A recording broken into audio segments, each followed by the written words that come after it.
Dan Illman along with Mike Beer taking a look at Kentucky Derby contender Noble Indy, another one trained by Todd Pletcher. This horse began his career with 2 strong wins at Gulfstream Park. One just a blowout sprint score, and then this victory, his first time around 2 turns against a then well-regarded colt from the Marcassi barn named Mississippi. Noble Indy's getting tested here on the outside, but he comes through with flying colors. Yeah, he only wins this race by a little bit less than a length, but this looked like the kind of race where he was always going to win. I like this performance from him. As you mentioned, he had won his debut in blowout fashion. He just beat an awful field that day, but he beat a better horse in this race first time stretching out. And I actually felt like after that race, he was a little bit interested on the Derby trail. He then ran in the Risen Star Stakes, and he tasted defeat for the one and only time in his career. I thought he got a great learning experience in that race because he was in behind horses, getting dirt kicked into his face, and he seemed a little bit reluctant to come through on the inside.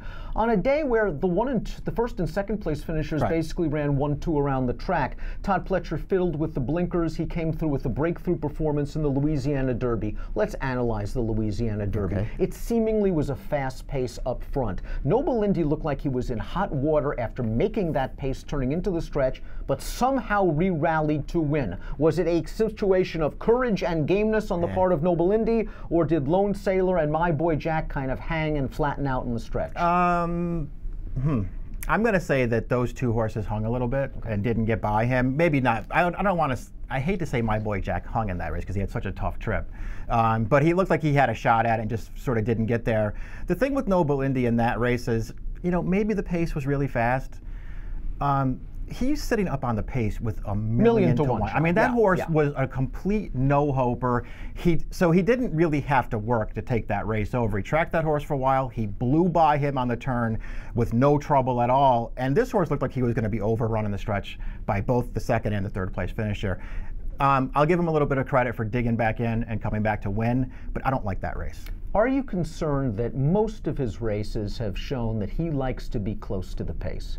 We have not seen this horse come from far, far out of it. If you consider the possible pace projection in the Kentucky Derby, you've got a horse like Promises Fulfill, who is a blazer. You've got a horse like Justify, who you know is going to want to be close to the pace. And you've got several other horses that can be close. Do you think Noble Indy is the kind of horse that can stay within range of those horses and outfinish them? Or do you think he's going to have to do something completely different, come from mid-pack or even further back than that, and steamroll? He might not be the best closer. Yeah, his running style, I guess, could be a little bit of a drawback for him in the Kentucky Derby. I'm just more concerned about how much talent he has. I really don't think he's one of, the better 3-year-olds in this crop. And I just feel like the Derby, no matter what kind of trip he gets, I think the Derby's a really tough spot for this horse. You're hard on the Louisiana Derby. You're not really a big fan of that. Well, you thought that My Boy Jack ran well. He was too far behind. He made a gigantic, ridiculous wide move before flattening out.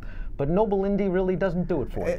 I just, to me, and I haven't given this, a ton of thought, but I sort of feel like the fairgrounds prep races are the weakest prep races. This horse was in both the Risen Star and the Louisiana Derby. I think they might be the 2 worst preps. Well, Noble Indy, though, his buyer speed figures have gone the right way. He's won 3 of 4. He's never been off the board in his career, and he's trained by a guy named Todd Pletcher.